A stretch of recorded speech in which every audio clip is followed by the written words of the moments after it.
안녕하세요. 인코랩TV 김승철입니다. 제가 너무 궁금한데 기회가 없어서 기아 EV9을 잠깐 그 시승센터에서 예약을 해가지고 30분에 네, 그 규정이 그렇게 돼 있다고 해요. 30분에 이제 시승을 하면서 이 차를 평소에 하듯이 볼 수는 없고 승차감 위주로 좀 보려고 합니다. 제가 타고 있는 차는 어스 트림에 그리고 사륜구동에 21인치 휠 타이어를 꼽고 있습니다. 그래서 이 차의 몸무게가 21인치 기준으로, 그러니까 GT 라인이 아닌 게 2585kg이더라고요. 상당히 무겁죠. 일단 주차장에서 잠깐 빠져나오면서 알 수 있는 것은 차의 덩치가 굉장히 큰 것처럼 느껴집니다. 그래서 오늘은 제가 저의 지인과 함께 제가 먼저 운전을 하면서는 운전석에서의 느낌을 좀 보고, 그 다음에 지인한테 핸들을 잠깐 드릴 때는 2열과 3열에서의 승차감이 어떤지를 좀 한번 보려고 합니다. 그리고 이 가운데 이제 센터 페시아에 트림과 일체화되어 있는 이 버튼들 있잖아요. 근데 여기 보면은 이렇게 터치 감응식은 아니고 그거에 해당하는 걸 누를 때 이렇게 딸깍하는 그런 소리를 냅니다. 그 손에 이제 햅틱 느낌도 나고요. 이제 그렇게 돼 있네요. 그렇지만 굉장히 고급스럽다는 느낌은 줍니다. 근데 이제 실내에서의 공간은 정말 여유가 넘칩니다. 전기차 전용 플랫폼으로서의 공간을 끌어낼 수 있는 이점을 최대한 살린 게 아닌가 그렇게 느껴집니다. 그리고 이제 이게 하나의 큰 그 파노라마 스크린으로 되어 있는데 가운데에 공조 장치 조절부가 있잖아요. 근데 역시나 이거는 이 스티어링의 요 우측으로 이렇게 가리네요. 그런 부분은 분명히 있습니다. 지금 주행 모드 한번 볼까요? 에코, 노멀, 스포츠 있는데요. 에코 모드 한번 타보겠습니다. 이 차는 참고로 이제 모터의 출력이 앞뒤 합해가지고 283kW로 마력으로는 이제 385마력에 해당되죠. 또 에코 모드에서는 출발 직후를 제외하고는 뒷바퀴로만 일을 시킵니다. 근데 지금 이렇게 오면서 바닥에 간간히 있는 맨홀 뚜껑 같은 게 있는데요. 이런 거 앞뒤에 있어서 좀 통통 튄다는 느낌은 주지 않습니다. 다만 좀 그런 느낌이에요. 뭐냐면 요철로는 바퀴가 뭔가 이 현가 장치를 눌러서 차 전체를 들으려고 시도는 하지만 이 차의 육중한 무게가 그거를 다 아래로 내리 누르는 듯한 그런 느낌입니다. 자, 이번에는 이제 신호가 바뀌면 노멀 모드로 출발시켜 보겠습니다. 차를. 얘는 스티어링이 보면은 아래쪽은 D컷, 뭐 완전한 D컷은 아니군요. 근데 아래만큼 위도 이렇게 좀 평면으로 깎아 있습니다. 그래서 전체적으로 이게 좀 이 측면 부분만 원형이고 아래와 위는 이렇게 약간 D컷 느낌으로 그렇게 되어 있습니다. 이 공조장치 부분 이거는 불편한 건 맞네요. 뭔가 좀 쓰려고 하면 상체를 이렇게 움직여야 됩니다. 근데 보통 상체를 움직일 때 이 바깥으로는 안 움직이죠. 이렇게 움직이게 되는데 출발해 보겠습니다. 노멀 모드. 노멀 모드도 정확하게 30km를 넘으니까 앞바퀴에서의 모터에서 힘을 뺍니다. 근데 거기서 조금 더 오른발을 깊이 밟으면 그때는 전륜 모터의 개입이 느껴집니다. 표시도 그렇게 되고요.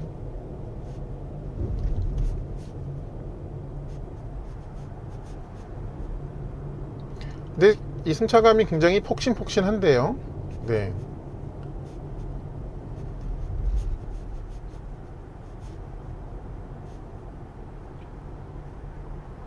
이 가속과 감속은요 굉장히 실키합니다. 그래서 굉장히 고급지다는 느낌을 주기에 충분하게 그렇게 돼 있습니다. 근데 좀 여기가 포장 상태가 비교적 괜찮은 편이어 가지고 조금 포장 상태가 안 좋을 때는 어떤지 그것도 볼 수 있으면 너무 좋겠네요. 와, 여기 마침 있네요. 이렇게 파인데 이것도 굉장히 잘 흡수하고요. 이 바닥에 안 좋은 것들을 그리고 그거를 상당히 정말 순화시켜 가지고 탑승자에게 알 듯 모를 듯 전해주는 그런 수준입니다. 이 바닥에 각종 요철을 타고 넘을 때 있어서요 승차감 상당히 괜찮아요. 근데 어김없이 높이 차이가 있는 한 번씩 나오는 요철에서는 좀 단단함이 느껴지긴 하지만 이런 것처럼. 근데 이렇게 계속 뭐라 그럴까요, 요철이 오돌토돌하게 좀 변화가 있는 그런 상황에서는 꽤 훌륭하게 그거를 처리해 가면서 탑승자에게 가는 최소한을 전달을 해줍니다. 그리고 이제 공조장치가 좀 더 말씀을 드리게 되는데요. 여기에 이제 온도 표시 버튼들은 주로 여기에 있고, 그 다음에 어떤 굵직굵직한 바꾸는 거 있잖아요. 이거는 여기에서 이렇게 하는데요. 여기 터치해도 되나? 아, 여기도 되는군요. 그러니까 여기서 하거나, 근데 온도는 어떻게 되나? 그럼 온도는, 온도에 오르고 내리는 거는 이걸로 해야 되네요. 높이는 게 위로, 낮추는 게 아래로, 그렇게 되어 있습니다. 바람의 방향은 그러니까 스크린을 직접 터치해 가지고 이렇게 바꿀 수가 있는데, 네. 근데 온도는 아래 위로 조절하는 거는 직접 여기를 해야 된다는 겁니다. 그리고 이 차가 지금 21인치는 타이어 폭이 285mm이거든요. 네, 노면 소음이 없는 것은 아니에요.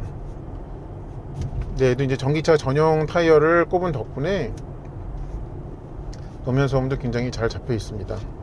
이 차가 정말 이렇게 주행하면서 운전석에서의 느낌은 이 기아라는 마크 이것만 빼고는요, 목적지 주변입니다.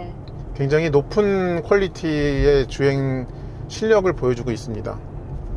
그러니까 안락성 측면에서 드리는 말씀입니다. 자, 이번에는 스포츠 모드로 한번 타볼게요. 네, 운전석 등받이 바로 조여오고요. 얘는 어차피 조절식 서스펜션은 아니기 때문에 스포츠 모드로 바꾼다고 해도 승차감의 변화는 없죠. 이 차는 물론 에어 서스펜션은 아니에요. 네, 현대 기아 제네시스를 통틀어 가지고 지금 이렇게 에어 서스펜션 들어가는 게 G90 밖에 없잖아요. 그래서 이제 그런 부분에 대한 기대는 접어두고 일반, 그러니까 코일 스프링을 쓰는 그 쇼업서버를 쓰는 그런 차 중에서는 조절 기능이 따로 없는데도 불구하고 주행감이 상당히 좋습니다. 이렇게 좀 누군가를 같이, 그러니까 중요한 누군가를 모시고 가야 되는 그런 용도로도, 네, 얘는 그 역할을 잘 해낼 수 있을 것 같아요. 어떻게 보면 편평비가 제일 작은 21인치가 승차감 면에서는 제일 불리하잖아요. 네, 21인치가 이 정도면 나머지 20이나 19인치들은 더 좋겠죠. 상당히 괜찮아요. 얘는 보니까 컵홀더를 이렇게 슬라이딩으로 덮도록 되어 있더라고요. 그리고 안 쓸 때는 이렇게 접어가지고 여기를 좀 더 넓은 공간으로 사용할 수 있고. 근데 이제 개인적으로 불만은 이렇게 좀 검정은 아니지만 하이글로스로 되어 있는 그 트림과 거기 가운데에 이제 배치시킨 버튼 있잖아요. 그거는 좀 고급성이 떨어지는 것 같아요. 얘는 이제 특히 지금 이 차는 부스트 옵션까지 들어 있어 가지고 최대 토크가 600Nm에서 이제 700Nm로 더 이제 상승이 됐는데, 그 성능 차이는 뭐 나중에 보기로 하고, 어쨌든 간에 차의 무게가 상당한데도 불구하고 오른발의 발목의 각도를 크게 바꾸지 않고도 옆에 있는 차들을 따돌리기가 굉장히 쉽게, 네, 그렇게 되어 있습니다. 오늘은 시간이 한정되어 있다 보니까 자잘한 기능 이런 거는 다음에 어떤 인연, 이 차와의 인연이 좀 될 때를 기약을 할게요. 어쨌든 간에 얘는 이제 요 가운데 스크린으로 되어 있는 공조 조절부와 센터 페시아에 있는 게 이렇게 나눠 있다 보니까 그거에 따라 가지고 손을 좀 이렇게 아래 위로 왔다 갔다 해야 되는, 네, 그런 일은 생기는 것 같습니다. 근데 여기에 모든 거를 다 배치를 했다면 정말 욕을 많이 먹었을 것 같아요. 여기에 정말 필요한, 네, 바람 온도와 이제 풍량과 풍향, 그건 여기다 놔둔 것은 그나마 다행이라고 생각합니다. 제가 정말 이렇게 주행하면서요, 이 차의 무게가 어떤 바퀴의 차체를 향한 이 다양한 잽을 그냥 무시하는 느낌입니다.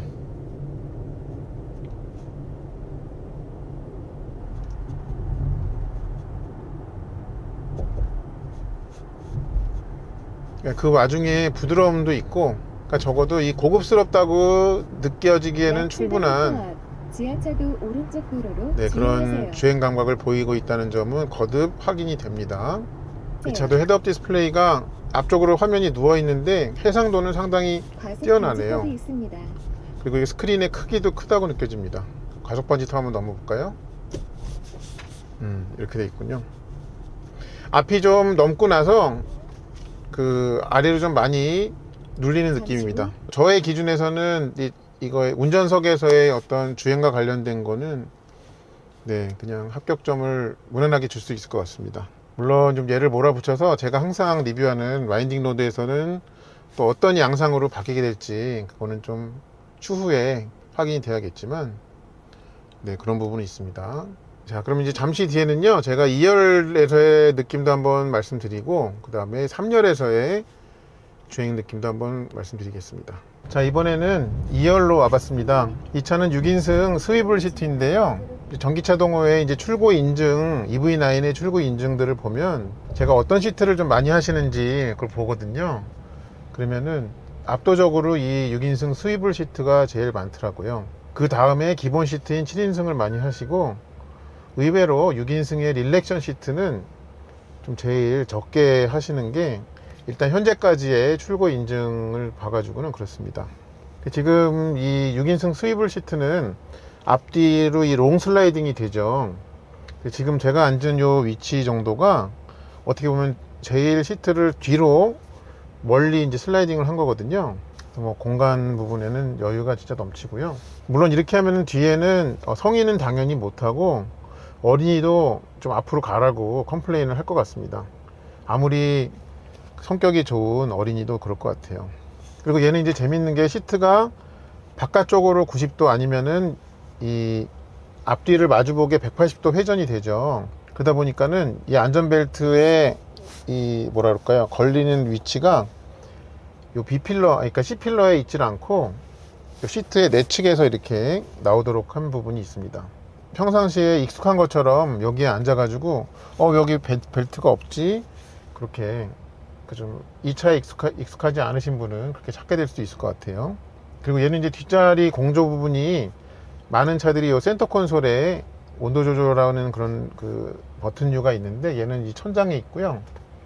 그리고 천장에서 이렇게 원형으로 이렇게 확산형으로 되어 있는 네, 에어컨 그 벤트가 있습니다. 시트의 뭐 쿠션 자체는 굉장히 뭐랄까요, 아주 푹신푹신하진 않아요. 네, 비교적 단단한 편입니다. 팔걸이는 이렇게 높이 조절을 할 수가 있고요. 이 스위블 시트를 보시는 많은 분들이 이제 2열과 3열이 마주 볼 수 있다는 그거에 많은 메리트를 느끼시잖아요. 그러면 과연 이제 현실 속에서 성인이 2열과 3열에 앉았을 때 다리 공간이 좀 어떤지를 한번 보여드릴게요. 지금은 이제 시트를 돌리기 전이고요. 지금 이제 시트를 돌렸는데 조수석에도 좀 사람이 앉을 수 있는 공간을 확보를 하면서 네, 시트를 이렇게 돌렸습니다. 3열에는 네, 제 지인이 타고 계시고요. 제가 한번 타볼게요. 네, 이렇게 됩니다. 그러니까 이게 지금 2열을 최대한 앞방향으로 이렇게 민 것도 아니거든요. 네, 그래서 이런 부분이 있어가지고요. 이제 EV9의 카탈로그에도 보면 3열에는 어린이를 앉혔죠. 네, 그 정도의 용도로 생각을 하셔야 될 것 같습니다.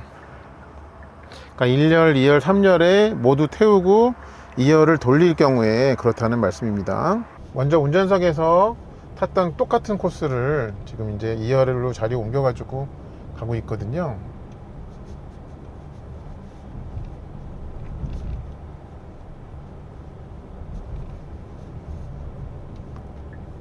근데 앞좌석과는 다르게 뒷좌석은 조금 단단하게 느껴지는 부분이 있습니다.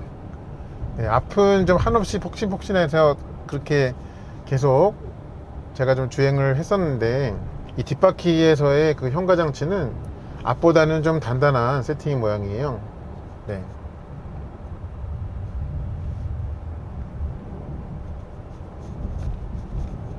네, 확실히 뒷좌석에서 느껴지는 승차감은 그 1열에서의 그것보다는 좀 단단합니다. 그래서 얘는 좀 노면 요초를 처리하는 특성이 앞쪽에서는 좀 그거를 부드럽게 처리를 하면서 뒤에서 단단하게 마무리하는 네, 그런 처리의 그 순서가 아닌가 이렇게 생각이 듭니다. 그렇다고 해서 뭐 이렇게 스포츠 서스펜션이 있는 차량만큼의 그런 단단함은 당연한 얘기로 아닙니다. 앞에 앉아서 좀 똑같은 상황을 주행했을 때는 좀 물컹물컹하는 느낌으로 갔다면은 뒤는 좀 그렇지 않습니다. 그래서 이 1열에 앉은 사람과 2열에 앉은 사람이 다른 느낌을 주게 되는데, 다른 느낌을 갖게 되는데, 그 온도 차이가 좀 제법 있다고 생각이 됩니다.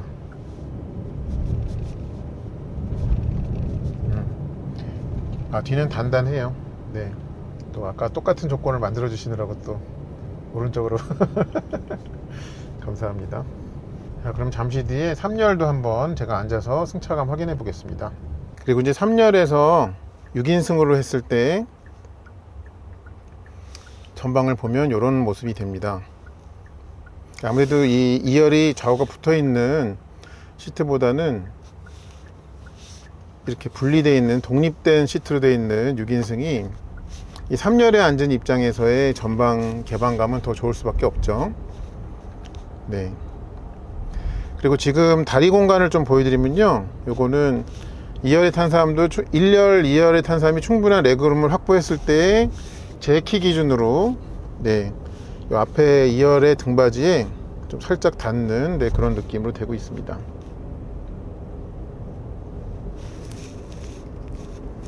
그래서 2열 시트는 이렇게 보면요, 이 등받이의 높이 자체는 네, 저의 몸을 다 커버해 줄 정도로 충분하고요. 다만 이 바닥에 쿠션의 이 앞뒤 길이 있잖아요. 네, 그거는 아무래도 좀 짧은 부분은 있습니다. 자, 이제 대망의 EV9의 3열 공간에 왔습니다. 이제 3열에서는 그 이중 접합 차음 유리가 이 쿼터 글래스에선 들어가 있지 않죠. 근데 일단 3열에도 2열과 똑같이 이렇게 천장에 그 확산형 루프 벤트가 있는 게 좋습니다. 그 6인승 옵션을 뭐를 선택하든 간에 2열을 이렇게 전동으로 등받이 리클라이닝이 되죠.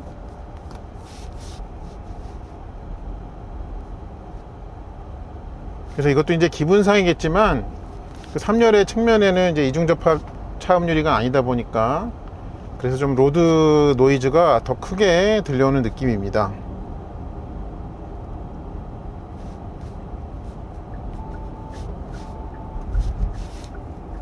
아까 2열에서와 마찬가지로 3열에서도 그 요철을 타고 넘을 때 좀 1열에 앉았을 때보다는 좀 단단하다 라고 그렇게 느낌을 주고 있습니다. 근데 이 3열이 이 주행 중에 좀 소리가 더 크게 느껴지는 그 부분은 이 타이어 구르는 소리가 좀 더 잘 들리게 됩니다. 잘 들리는 느낌입니다. 2열에서와 차이점은 네, 그런 부분이 있네요.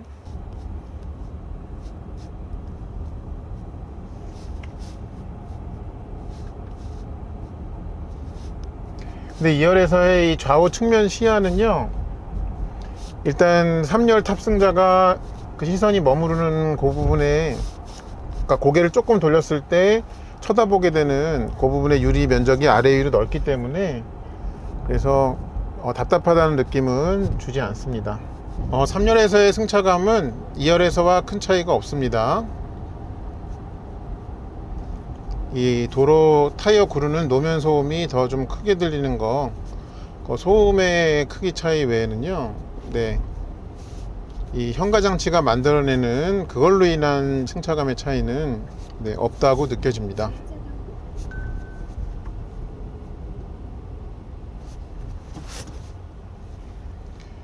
이렇게 해가지고요, 이 한정적인 시간 안에 기아 EV9 4륜구동 어스 21인치 휠 사양을 좀 각 좌석에서 승차감 위주로만 살펴봤습니다. 개인적으로도 좀 궁금증이 해소가 됐을 뿐만 아니라 그렇게 되면서 여러분께도 좀 유의미한 그런 정보들을 전해드릴 수 있지 않았나 그렇게 생각을 합니다. 아무쪼록 이 차를 진지하게 구입까지 이제 고려하시는 분들께 저의 이 영상이, 특히 모든 좌석에서의 느낌이 궁금하셨던 분들께 저의 영상이 도움이 되었기를 바랍니다. 시청해 주셔서 감사합니다.